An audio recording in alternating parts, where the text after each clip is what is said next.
라이브 TV쇼와 PPV에서 던전을 필두로 한 기괴한 스토리가 지속해서 이어지고 있었다.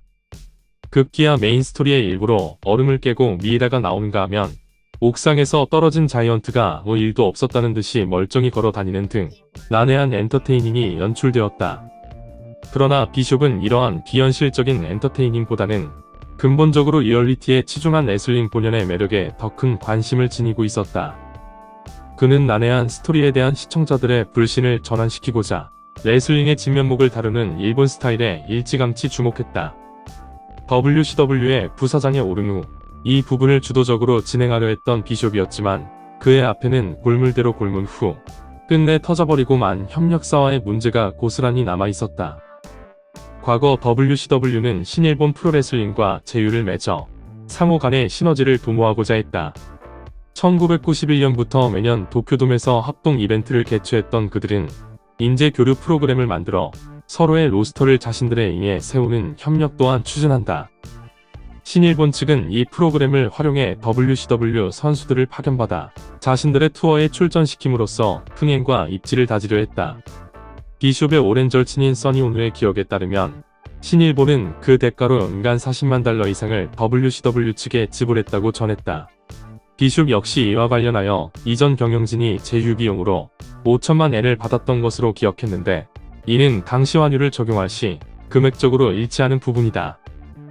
두 프로모션 간의 좋은 목적으로 진행한 협력이었지만 머지않아 큰 문제가 발생하고 만다. WCW의 이전 경영진인 빌 와츠가 지휘할 시기 그들은 신일본 측으로부터 관련 비용만을 수령한 채 자신들의 로스터를 상대 프로모션으로 보내지 않았다. 그들은 노골적으로 합의사항을 이행하지 않았으며 이러한 행태에 신일본 측 관계자들은 점차 평정심을 잃어갔다. 큰 불만이 쌓인 신일본 측은 모든 협력을 단절한 채 더 이상 제휴관계를 유지하지 않기로 결단을 내린다. 이렇게 해서 WCW와 신일본 프로레슬링 사이의 관계는 말 그대로 최악의 상황으로 변모하게 되었다.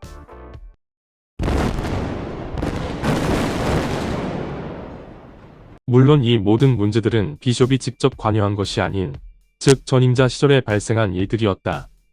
그러나 그가 실질적으로 WCW를 이끄는 수장의 반열에 오른 이상 이 또한 비숍이 풀어가야 할 과제가 되었다. 비숍은 극단으로 치달은 신일본과의 관계를 개선하여 새로운 이익을 창출하길 원했다. 그는 WCW를 세계 최고의 단체로 도약시키고자 했고 이를 위해 일본 시장과 교류함으로써 다양성을 확대할 필요를 느꼈다. 그로 인해 신일본과의 복잡 미묘한 관계가 극적으로 전환되기를 열망하며 사활을 걸고서 절친인 써니 오누 영입 작전에 나섰다. 비숍은 오누와 나눈 전화통화를 시작으로 차근차근 물밑 작업에 들어간다. 그는 오누에게 비즈니스 용무차 일본을 방문해야 하는데 함께 가길 원하느냐고 물었다. 이에 오누가 응하자 비숍은 관련 준비를 진행한 후 2주 뒤 일본으로 떠나자는 약속을 건넨다. 그러나 오누는 예정된 일본행을 3일 앞둔 시점까지 어떠한 연락도 받지 못했고 진행 상황이 궁금했기에 먼저 비숍에게 전화를 걸었다. 오누는 이 통화에서 이봐 비숍, 우리 3일 후에 정말로 일본으로 가는 거야? 라고 물었는데 비숍은 오, 내가 그 이야기를 나누었던 게 오누, 바로 당신이었군. 이라는 능청스러운 답변을 내놓았다. 그리고 3일 후 그 둘은 예정대로 일본행 비행기에 몸을 실었다. 비숍이 일본에 온 목적은 분명했다. 그는 단절된 신일본 측과의 관계 회복을 원했다. 그에 따라 사전에 상대 프로모션의 관계자들과 미팅에 대해 논의를 나누었고 이것이 성사되어 일본에 발을 내딛게 되었다. 마침내 그는 일본 측과 만나게 되었는데 비숍과 오누는 이 미팅 자리에서 신일본 측이 지닌 WCW에 대한 적대감의 크기를 실질적으로 목격할 수 있었다. 그들 앞에는 일본에서 가장 무섭게 생긴 5명의 일본인들이 나와 있었다. 적어도 그들 눈에는 단연코 그렇게 보였다. 신일본의 사장이자 65년 세계 유도 챔피언에 빛나는 사카구치 세이지와 프런트의 실권자로 64년 도쿄올림픽 그레코로만 레슬링에 국가대표로 출전한 바 있는 마사 사이토가 자리했다. 그리고 당시 현장 책임자인 부커를 맡고 있던 초슈 리키를 포함하여 다른 2명의 일본인이 그들 옆으로 나란히 앉아 있었다. 이 건장한 일본인들은 미국에서 온 2사람을 앉은 상태로 내려다보고 있었다. 물론 업계에 몸담고 있는 비숍이 이들을 모를 리가 없었다. 특히 마사 사이토는 더욱 그러했다.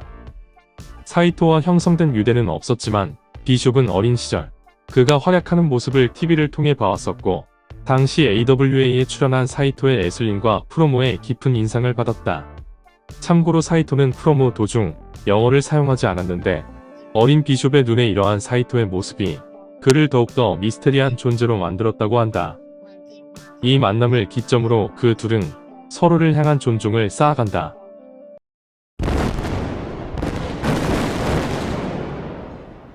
타이거 하토리로 더욱 잘 알려진 당시 신일본의 레퍼리 하토리 마사토 역시 이 미팅에 동석하고 있었다. 참고로 그는 미국에서 거주한 적이 있어 영어에 유창했는데 아마도 이러한 배경 때문에 이 자리에 참석한 것으로 여겨진다. 그의 일대기 역시 제법 흥미로운 것들로 가득 찼다. 대학 시절까지 레슬링을 했던 그는 전 일본 그레코로만 대회에서 우승을 차지할 정도로 높은 실력을 지닌 엘리트 체육인이었다. 졸업 후 미국으로 건너간 그는 한때 리키도전의 제자였던 히로 마츠다의 눈에 띄어 그의 프로레슬링 체육관에서 코치를 맡는다. 그는 입문생들에게 아마추어 레슬링의 기초를 전수했고 당시 입문생 중에는 현재 WCW의 핵심 스타로 활약 중인 헐크 호건도 속해 있었다. 이후 미국에서 활동하는 일본인 레슬러의 매니저를 맡았으며 짧은 기간이었지만 직접 링에 올라 업계의 최전선에서 활약한 바도 있었다. 80년대 초 일본으로 귀국해 신일본에서 레퍼리로 활약한 하토리는 이후 일본 내 타 단체에서 활동을 거친 뒤 다시 신일본으로 돌아와 뿌리를 내린 상태였다. 미팅이 진행되는 가운데 어느덧 오누는 비숍과 일본인들 사이에서 통역을 맡고 있었다. 사실 그는 기존에 구상한 사업을 논의하기 위해 비숍과 함께 일본에 오기로 한 터였다.